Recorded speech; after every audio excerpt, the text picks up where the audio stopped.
A'udhu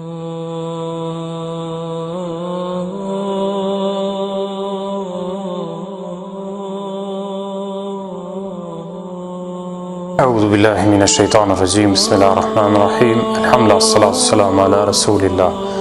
E falenderojmë Allahun fuqiplot, atë e falenderojmë dhe vetëm prej tij ndihmë dhe falë kërkojmë.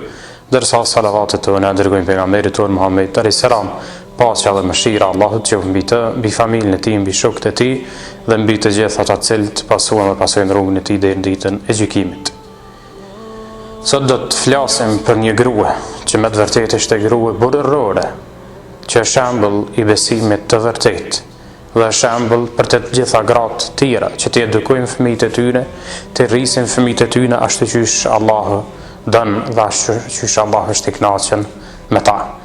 Me të vërtetë është një grua, po jo një grua e zakonshme, po një grua e jashtëzakonshme që me të vërtetë bën çudina në kohën e saj. Allahu i kishte dhënë fëmijë, i kishte dhënë 4 djem dhe këta 4 djem i kishte edukuar. I kishte rrit dhe edukue ashtu që Allah është i kënaqur dhe me të vërtet i dha për Allahun të gjithë, të katërtit. I edukoi, i bani që të jetojnë për hir të Allahut dhe i bani që të vdesin të katërt për hir të Allahut. Kjo është Hansa radhiyallahu anha, Allahu qoftë i kënaqur me ta. Është një shembull që me të vërtet nuk krahasohet me ndonjë shembull tjetër, i cili është nxehtës për nanat dhe motrat tona që të rrisin dhe edukojnë fëmijët e tyre në frymën e shëndosh islame dhe të i bojnë të jetojnë për hir të Allahut dhe që të i bojnë të vdesin për hir të Allahut. Hansa radhiyallahu anha është shembull në luftën e Kadisijës, një prej luftave më me rëndësi pothuajse në mesin e luftrave islame. Atëherë ju kishte drejtuar të 4 bijve të saj se nëse ballafaqohen me armikun që mos lëvizin fare, po të luftojnë derisa Allahu t'ia mundson që të bien shahid.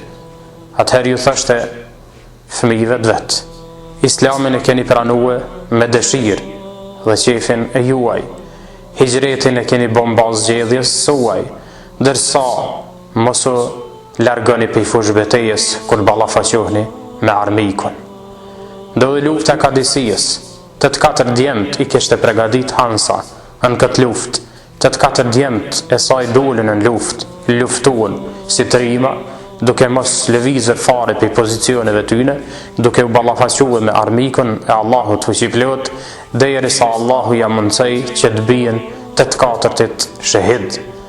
Dhe kur erdhi lajmtari për me lajmërua nën e tyre Hansën që të 4 djemt i kanë rënë shahid dëshmor për hir të Allahut fuqiplot, atëherë Hansa tha një fjalë të madhe të fuqishme.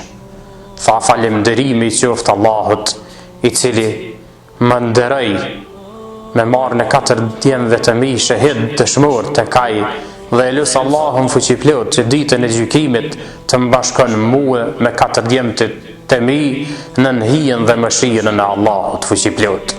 Kjo ishte doja që në boni Hansa, e cila i edukoi 4 fëmijët e saj që Allah ja kishte dhënë dhun ti dhe i bëni që t'jetojnë me islam dhe njëjtën ku i mësoj dhe i vetëdijsoj se qysh duhet vdiset me islam dhe qysh duhet jap shpirtin për hir të Allahut fuqiplot. Për ata me radhiyallahu anhu, Allahu qoftë i kënaqur me ta, kishte marrë për kujdesje domthon këtë Hansën që me harxhimet prej arkës shtetit derisa ndroi jetë i qënë të rrugë, domthon muj për muj vazhdimisht kujdesej për ta për shkak sakrificës saj që kishte bërë për hir të Allahut dhe që ishte mbetur e vetën. Me të vërtetë Hansa është shembull për gratë tona, motrat tona, bijat tona, se çfarë forme njeriu duhet të edukojë vlad e tina ose të sajna, dhe çfarë forme duhet të edukojë dhe të mësoj që të jetojnë për Islam, dhe çfarë forme duhet të edukojë dhe të mësoj që të vdesin për Islam. Walhamdulillahi rabbil alamin.